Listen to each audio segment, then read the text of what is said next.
Welcome to Oddball, Charlotte Wilder, Amin Elhassan. We've got a great show for you guys today. There was a big game last night, Amin. There were two big games. We're going to start with the second one because the Knicks ended the Sixers season 118-115. This was a very competitive series. And how competitive was it? I'm glad you asked, Amin, because when I say competitive, I mean that the Knicks outscored the Sixers by 1 point. Over the game? 6 games. They won by the whole series? Yeah, across the whole series, the Knicks had 650 points. Sixers had 649 points. Yikes. We have to give a shout out to Sixers coach Nick Nurse, who before the game just became a complete nihilist. He literally said nothing matters in this series.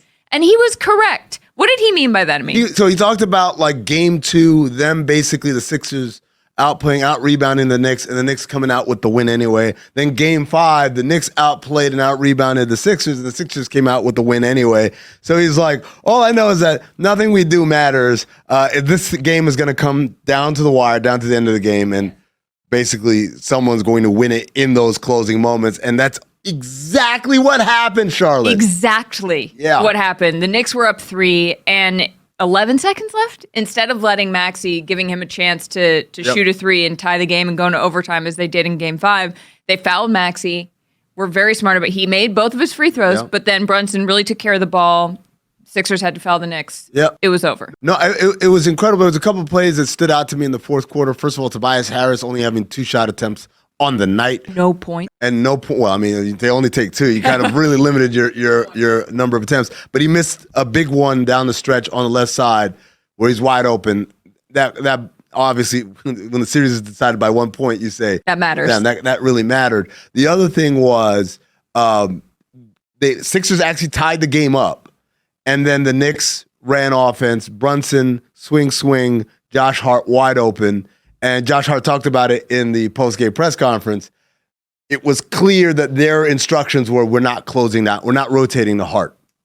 So he knew, I'm going to get this shot. I'm going to be wide open. I need to make it. Right. And so that was probably the biggest shot of his career. The fact that he took that shot, and I was like, the Knicks' hopes and dreams hinge on this one thing. But of course they're going to leave Josh Hart when you have the other shooters. That was the game plan. And it's not a bad game plan. He was missing shots left and right in game 5. So if there's going to be someone you're going to leave wide open to shoot, it would be Josh Hart. But like, again, this is where playoff preparation and all these things that I talk about aren't just buzzwords. Yeah. Josh Hart knew when the ball comes to me, they're not going to rotate to me. Their schemes say otherwise. That means when the ball comes to me, I can't be surprised. I have to be ready and kind of cognizant that I'm going to be wide open for a 3-pointer from right here. When the ball comes to me, much like Steve Kerr telling Michael Jordan in the finals all those years ago, pass me the ball, I'm ready. Yes. And he passes it to him, and he's wide open, and he hits the shot because he knew.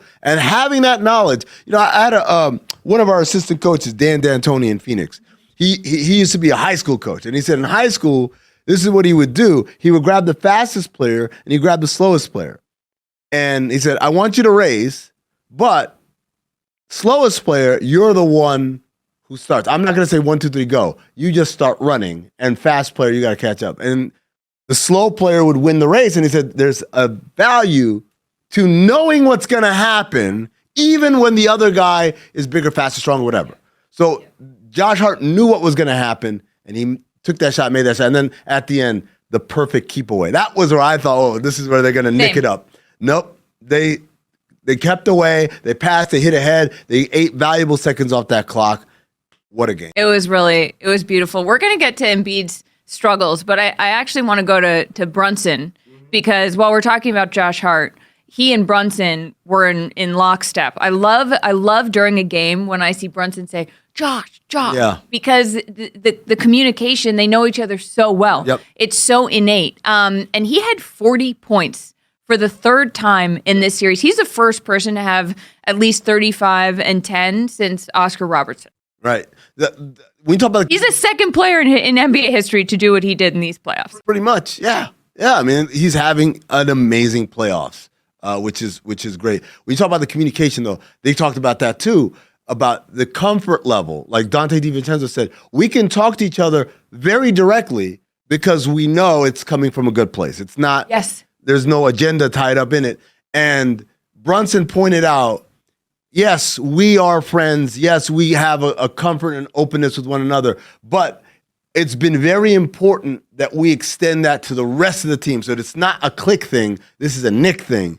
And again, these are the values of when your best players are also like your best people. Yes.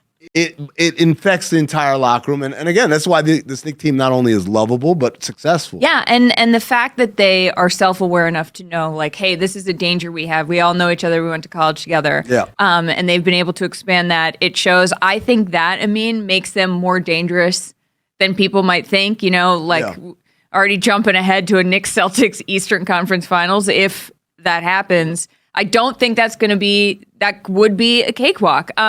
But we have footage of Sixers fans' reactions to Brunson after this series. Can we roll that?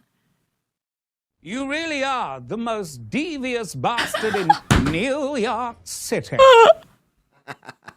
Well played. We didn't know it was coming. It's funny. In New York City. New York City. That's from, of course, the television program.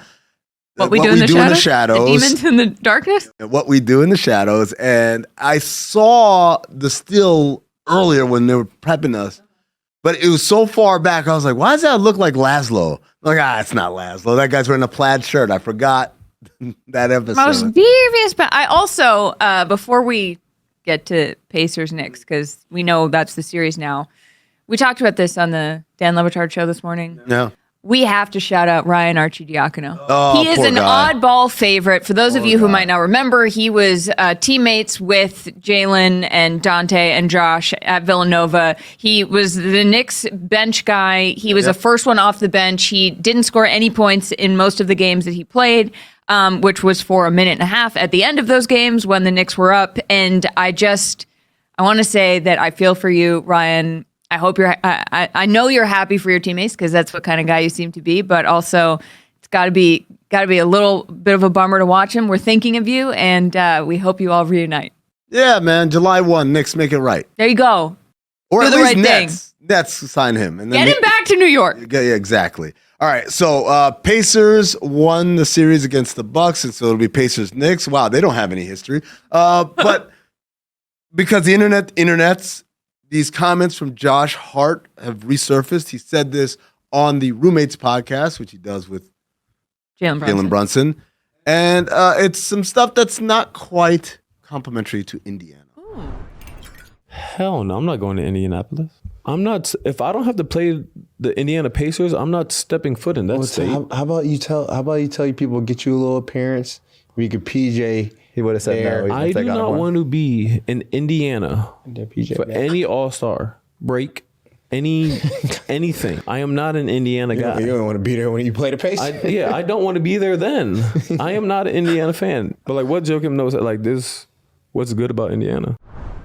He sounds a lot like you. I was about to say, I was going to look right into my camera right here, and I was about to say, same note too, bro. Same note too.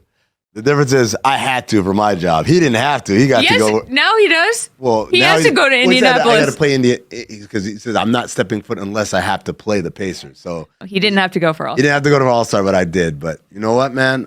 I speak for people like you, Josh. So yeah, you're both so brave. What do you think about this matchup? To me, it felt like the Knicks leveled up by beating the Sixers team. I said before, like, this is going to be what determines what kind of team they are, that Game 6. And I think that I don't know how good the Pacers' chances are. The Knicks impressed in beating a tough opponent in the Philadelphia 76ers. The Pacers beat a shorthanded, not so tough opponent and did not impress in doing so. Oh, not like really. I didn't walk away. I'm like, wow, this Pacers team's really good. It's like, it was more, wow, this Bucks team is very broken. Yeah. And so I don't know. There's two ways to look at it. One is, are the Pacers coming into this as sharp as they need to be? Because the Knicks, you saw, again, 1 point differential in 6 games. Execution was the name of the game, and that's playoff basketball. Blowing people out is not playoff basketball. Those are the nights off almost. That, when you've got to do everything right down the stretch, that's playoff basketball. The Knicks have played 6 games of it. The Pacers, maybe 2 games of actual playoff basketball. Will they be ready? The other side of it is Pacers fairly rested. Knicks grinded the hell out of themselves. Even this last game, 48 minutes for Dante DiVincenzo, 46.5 for Josh Hart, 43 for Jalen Brunson. These guys have played a lot of minutes, a lot of intense, mentally, forget about physically draining minutes. So we'll see how it goes. Yeah. Well, speaking of the Bucks, first of all, we have to take a victory lap because we were right. The burrito! When Dame eats a burrito, he's playing. Because he played last night. Also, everybody's talking about Pat Bev, which I don't really want to do. Patrick Beverley, an instigator on the Bucks who has a clown behavior. Let's throw to this. You subscribe to my pod? Do I subscribe to you? I do not. So you can't interview me then. Get out the circle, please, for me, please, ma'am. If you're not subscribed to my pod, I appreciate that. Thank you. Who he's talking to is Melinda Adams, who is a producer at ESPN. She's a field producer. I've worked with Melinda Adams. Anytime people are doing Sports Center hits from the arena, she's the producer on hand. She did nothing wrong. Her big foul is that she doesn't subscribe to Pat Beverley's podcast, which if he wants to use that as a gambit to like not answer questions so that he can get notoriety for his podcast, that's fine. He doesn't have to answer everyone's question. It's happened a lot in all sports. But the part where he tells her, you got to go, that upset me. It upset me for mainly because all the other people there, whether they were other reporters or they were Bucks PR, did not react and just say, shut up and answer the question. You don't have to answer her question. She was just there while someone else answer the question. Stop making this a thing.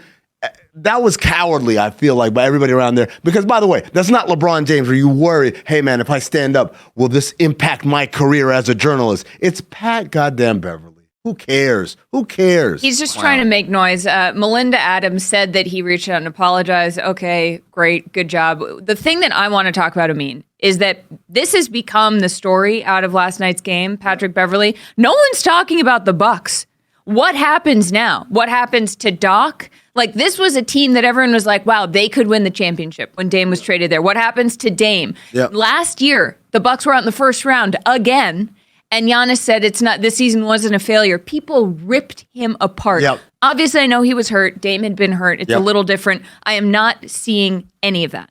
Yeah, no, it's weird. I think maybe the injuries are the reason why people are giving them this pass. But again, it didn't feel like this is something that is going to be a productive thing moving forward. Now, Doc Rivers disagrees. Doc Rivers said, in many ways, I'm glad I had this half season as opposed to getting hired in the off season, because now when I go into camp next year, I kind of know what makes these guys tick, and I can better curate my points of emphasis during training camp next summer. But again, that's a long summer that we've got to wait through. And again, does Damian Lillard like being in Milwaukee? I don't know. I mean, obviously he was dealing with a lot on the family side all year long. Can they figure that out? That pairing out between Giannis and Damian Lillard, that's what's going to dictate their success. Well, we're going to have a lot of time to talk about that in the offseason. So real quick, Amin. Okay. Nuggets-Wolves game 1 is tomorrow. So we know what we'll be doing Saturday. But what about Sunday? Will we have game 7s to watch on Sunday? Will we have Orlando versus Cleveland game 7? Or will we be watching it says anything but you in the doc, but I think it's anyone but you. I think you should say anything but that, because I'm not watching that. Okay, what about, is it going to be game 7 for Clippers Mavs? Oh, I picked Mavs in 7, so I got to stick with that. So yes, I'm watching the game 7. All right, well, you also might be watching Star Wars. I'm watching Tales of the Empire. It comes out May 4th, tomorrow. Everyone, watch it. Tune in. May the 4th be with you. Yeah. That's a lot of fuzz. You'll see why I said that coming up. Yeah, let's do some Star Wars talk.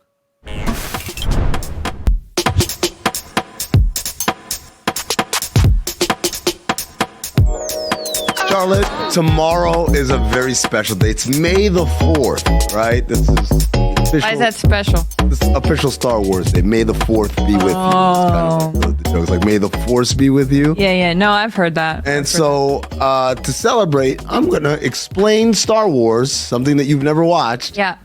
To to you in NBA terms? I do want to say I watched the first original one, but when I was very little, and I got very scared because of the snake in the garbage dispenser, and that was it for me. It's not a snake. Actually, it's very interesting. That creature has feelings and was actually trying to help them. Really? But yeah, there's a whole backstory. I didn't swim in a lake for like years because of that. Yeah, no, it's a whole backstory. Okay. But all right, but you watch Star Wars, you know who Darth Vader is. It's like when the American Film Institute's #1 villain of all time. Yeah, the bad guy. Yes, I guess you're trying to do his breathing. Yeah. He was actually this Jedi named Anakin Skywalker, who was the most gifted of them all, the chosen one. And then he fell to the dark side, and he became Darth Vader, and he killed all the other Jedi. And then at the end, he has a redemption. I like to think of him as Michael Jordan, the greatest one, right? The greatest ever. He was. Even though he was a bad guy? Well, I mean, Jordan was kind of a villain, right? But then I took that personally. Right, exactly, right. So then the guy that changes Darth Vader and helps him redeem himself at the end is Luke Skywalker. That's his son. His son comes and says, I still see good in you. Right. And he's the new chosen one, basically. The one who becomes the face of the franchise over Anakin Skywalker or whatever. So my Luke Skywalker is Anthony Edwards. Oh. Right? He's going to bring balance to the Force. Yep. He's going to bring the MVP back to the United States. Yes. And also, he might be Michael Jordan's son. They look so much alike. It's so weird. They look so much. Oh, wow. Look, there he is. He looks nice. On Tatooine. Is that a Jedi outfit? Yeah, well, that's what Luke Skywalker's outfit. Does it have a name? What he wears? Yeah. No, just like his robes or whatever. Luke Skywalker is a farm boy. He grew up in the middle of nowhere, raised by his aunt and uncle. Oh, all right. classic. So next up, we've got, there it is. Oh, there it is. That's the scene from Return of the Jedi. Oh, wow. Dad and son together again. This is all making a lot of sense because these are names and concepts I've heard for a long time. Darth Vader was good eventually? Well, at the end. Oh. Like on his deathbed. So I happens guess to a lot of people. Anthony Edwards goes to the Hornets one day. Like Magnolia. All right, next up, we've got General Grievous. Now, General Grievous was from the prequels. This is before the stuff that happened before the Star Wars that you watched. Yeah. He was the leader of the Separatist droid army. It was an army of just robots. And he himself was like half robot, half dude, really big, like tall, had multiple arms. Really? Yeah, but constantly had like this chronic cough. Oh, no. Yeah, he was always sick and getting hurt, and he was kind of cowardly. He'd run away, and whenever the battles would get too thick. I feel like I can guess where you're going with this. Joel Embiid. Oh. Joel Embiid. He's always suffering. Wait, that's what he looked like? Yeah. Well, beyond the Embiid face, but yes. He looks like a drone. Yeah, like I said, he kind of looks like a big, tall, standing up drone. Standing up drone, absolutely. And like General Grievous, he always suffers embarrassing defeats and is limited by his health. General Grievous he has grievances. A lot of the Star Wars names are like, they're getting at that, right? All right. Next up, we've got Grogu. So this is a new one. The Mandalorian, you know this show. It's the big show, and everybody loves Baby Yoda. Baby Yoda's name is Grogu, right? But he is this very young, gifted, talented baby, basically, right? Okay. And it's like, wow, you could see this baby is immensely powerful, and he doesn't even know what he's doing. Imagine if he gets trained. Imagine if he learns how to do this stuff for real. So that's Victor Wembanyama. Oh, wow. That's a good one. I mean, wait. He's kind of an alien. We don't know where he's from. Wow. And yeah, he doesn't even know what he's doing right now, and he's already incredible. Oh my God. And he will become taller, maybe even. Maybe he'll get taller. He can still grow. I didn't know Baby Yoda had a name. He can still grow, Goo. Grow. And there it is. All right. So this next one is really interesting. It's Lando Calrissian and Han Solo. These are two guys that were frenemies. Okay. They're friends. They rode together, and then Han eventually broke off and started doing his own thing. And so Lando's kind of like, they're still cool, but it's like, oh yeah, I've grown out of your shadow. If you've heard of the Millennium Falcon, big wide. You have a Lego replica of that. My kids do. Well. But I help. But so that used to be Lando's ship. Okay. But then Han Solo won it in like a card game. So I was trying to think of like two guys that used to be together but are kind of apart, but they're probably cool with each other. But also like there's probably a little bit of a rivalry there. Yeah. I went with Luka Doncic and Jalen Brunson. Oh, that's good because people thought he was in Luka's shadow. They were like, the Knicks overpaid for him, blah, blah, blah. Exactly. So Luka, in this case, is Lando Calrissian, and Jalen Brunson will be Han Solo. Wow. Luka Calrissian. Yeah, there you go. Also, I know what all you racists are thinking. Oh, you thought Luka Doncic was white, he was going to be Han Solo, and Jalen Brunson's black, he's going to be Lando Calrissian. Think again. Wow, I didn't even know there was a... Yeah, there's a race There's a race element to that, but look how cute they are. Yeah. I bet they're still friends. I hope so. I think so. I really do. I think they're probably still cool. All right, this next one is really good.